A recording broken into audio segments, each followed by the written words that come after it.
j'ai plus de 170 livres dans ma palle et ceux-là, c'est tous ceux que je veux lire avant 2026. J'en ai jusqu'en 2027 au moins là. Hi! J'ai oublié mes boucles d'oreilles. Elles sont trop belles en plus, regardez, c'est des fleurs. Hop.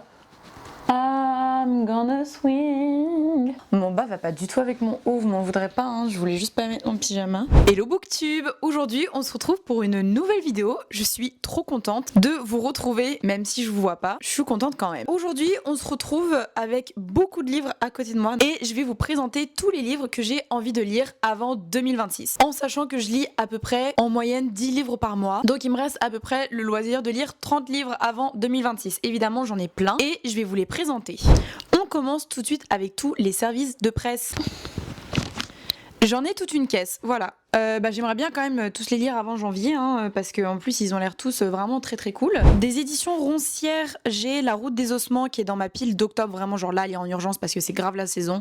En plus, il est vraiment magnifique. Une femme en fuite, un clan de mercenaires vikings, un secret à protéger quoi qu'il en coûte. Franchement, j'aime trop. En plus, je connais pas trop l'univers des vikings, c'est pas quelque chose qui me parle énormément, donc tant mieux. Ensuite, le deuxième que j'ai très envie de lire en priorité, c'est Le Cabinet des Illusions de Jean-Luc Bizian de chez Maison de Point. Alors là, ça réunit tout ce que j'aime, puisque c'est un thriller historique qui se passe à Vienne en 1902 et c'est l'histoire d'un magicien. Il s'est un peu genre une identité parce qu'en vrai il a dû fuir sa vie d'avant et après on va l'accuser à tort de quelque chose, il va essayer de se dépatouiller de plein de trucs en utilisant l'illusion. En vrai ça a l'air trop stylé. Ensuite on a des éditions Calman Levy, on en a pas mal. On a Le Manoir des Rêves Perdus, donc là on est sur des visions, manoirs. On a aussi De ma famille et lui c'est celui qui me tente le plus en vrai. C'est une histoire de disparition et en fait le mari, les copines, tout ça, enfin on se rend compte que la meuf qui a disparu, c'est pas vraiment celle qu'on pensait, donc est-ce qu'elle est vraiment disparue, est-ce qu'elle est victime, est-ce qu'elle est coupable en fait de quelque chose, on ne sait pas, mais en tout cas il a l'air vraiment génial. Ensuite j'ai Résilience et Résistance de Mathieu Lemaître, donc c'est des auto-éditions, ils ont l'air trop cool, c'est des dystopies, c'est pas quelque chose que j'ai l'habitude de lire, mais là je me dis que c'est parfait pour la saison en plus de ça.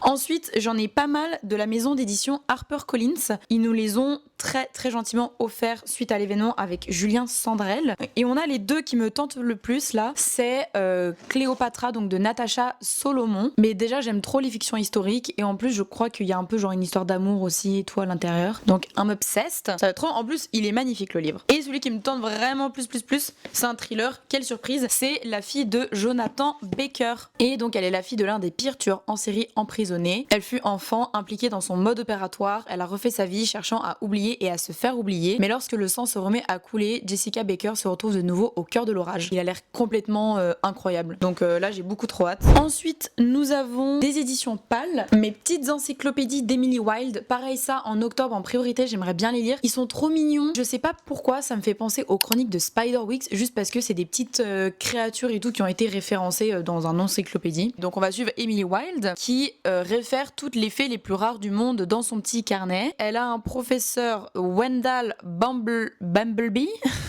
Bumblebee et il va venir l'aider dans ses recherches et il va évidemment semer la pagaille dans sa vie. Ensuite on a les Chroniques de Castellane, c'est le tome 1, donc c'est la Parlame de Cassandra Clare.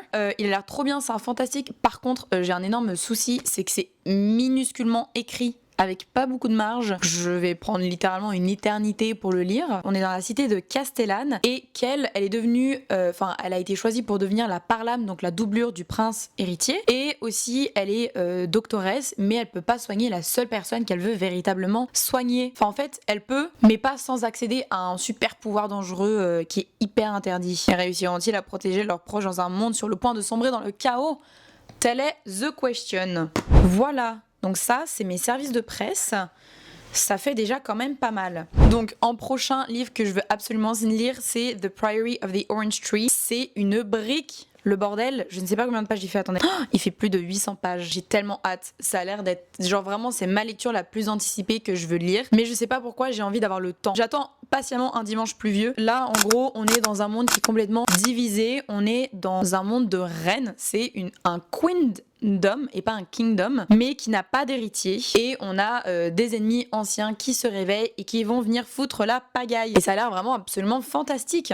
Amber Falls, que j'ai très très hâte de lire aussi. Il va faire partie de mes vlogs de lecture des livres hyper hypés du BookTok français en ce moment. Et en plus, apparemment, il est bien pour l'automne en mode style Sid Bakery January et tout. Je crois que c'est genre un petit small town, un enemies to lovers, voilà. Je sais pas si je vais aimer, hein, j'espère que je vais aimer. Ça a l'air d'être une romance plutôt feel good. Non mais attendez, ça va complètement tomber. Bon, bref, y a l'aimant du micro qui s'est collé à ma table et j'arrive pas à l'enlever. Oh, mais comment je vais faire ? Oh là là. Bon bah en tout cas si vous doutiez de l'efficacité de l'aimant, n'en doutez plus. Bref, un autre que j'ai très envie de lire pour ce mood automne Halloween évidemment, c'est du Dark Academia, c'est If We Were Villains. Déjà la couverture, elle annonce un petit peu la couleur, un oiseau mort. En plus elle est mate. Oh, est-ce que genre je peux faire du ASMR ? Attendez.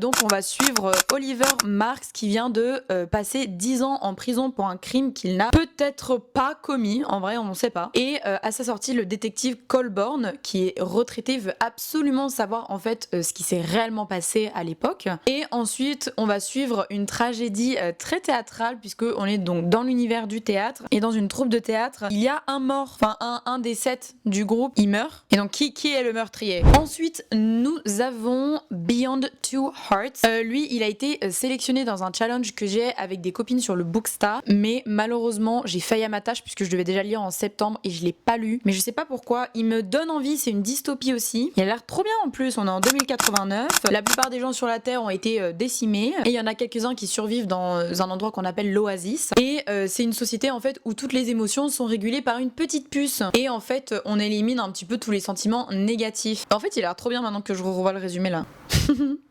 Oh, ah non mais il a l'air trop bien en fait. Ok mais en fait je vais le mettre en priorité octobre lui. On finit juste sur genre les Dark Academia et ce que je vais absolument lire en octobre.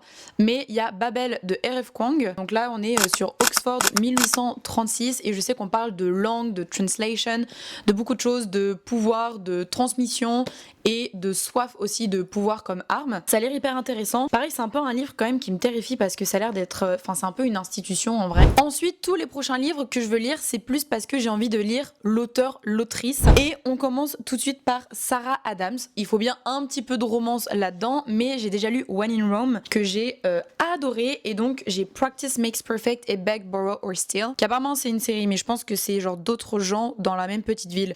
C'est des small towns, il y a plusieurs tropes, c'est des feel good, c'est tout ce qu'on aime pour une petite pause entre des lectures un petit peu compliqué. En termes de thriller, quelques auteurs que j'ai vraiment envie de lire / découvrir. Tout d'abord Céline Dangean que j'ai découvert avec Précipice. J'ai adoré et donc là on a Double Amnésie et Châtiment que j'avais pris en plus au Quai du Polar et je sais pas pourquoi je les ai toujours pas lus depuis. C'est du thriller plutôt noir mais entre les deux. Genre c'est pas noir mais c'est quand même noir. Ça a l'air top. Vraiment ils me font trop envie. Ensuite on a évidemment Olivier Norek. Alors j'ai déjà commencé Code 93 et j'ai tout le reste de la série du Captain Cost. Donc j'ai Territoire, Sur Tension et Dans les brumes de Kaplan. En fait on m'a tellement répété que si Franck Tillier c'était mon auteur préféré de thriller, j'allais adorer Olivier Norek et je commence déjà à comprendre pourquoi. On suit un peu le même type d'enquêteur, enfin Cost il me fait beaucoup penser à Charcot. Dans ce que j'appelle un petit peu les incontournables du thriller, nous avons Maxime Chatham, j'en ai 6. Là que ta volonté soit faite, c'est celui qui me donne le plus envie pour l'instant et je me dis c'est quand même un incontournable. En plus il en a des qui sont un peu mystiques qui serait parfait pour Halloween, mais je sais pas pourquoi, j'arrive pas encore à vraiment le prendre. Donc j'ai vraiment envie de me bouger un peu et de commencer à le lire.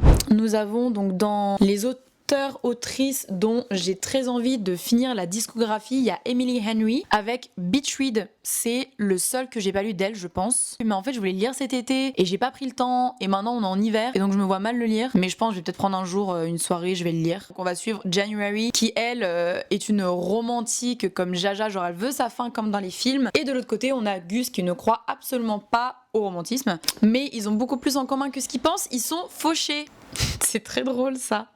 Et en fait ils ont besoin d'écrire un best-seller avant la fin de l'été. Et ensuite nous avons avec mon autrice préférée Taylor Jenkins Reid Forever Interrupted. Pareil c'est un des seuls que j'ai pas lu. On va suivre Elsie le jour du nouvel an, elle rencontre un homme, ils entament une histoire et tout ça, sauf que 9 jours plus tard le mec il meurt et donc elle se retrouve à l'hôpital avec la mère de celui qui est mort. Cette même mère qui savait même pas que Elsie elle existait et en fait c'est cette relation là qu'on va suivre. Ça a l'air très touchant. J'ai vraiment hâte de voir encore une fois comment elle va me transporter. Nous avons évidemment Vraiment, Christine Hanna, mon objectif le plus total, c'est de lire absolument tous ses livres. En réserve, j'ai ces 4-là. Je me dis, je peux au moins en lire 3, genre un par mois. J'ai Wild, The Four Winds, Winter Garden et Firefly Lane. Ils me tentent tous. En plus, lui, il a été adapté en film. Là, on est carrément en hiver, donc c'est la saison. The Four Winds, c'est celui qui me tente le plus. Et Wild, il a l'air un petit peu plus genre mystérieux, enquête. Donc ça change de ce que j'ai lu d'elle pour l'instant. Donc c'est lui en priorité qui va partir en octobre. Donc là, on va suivre l'histoire d'une petite fille de 6 ans qui apparaît un peu comme par magie, mais on ne sait rien d'elle,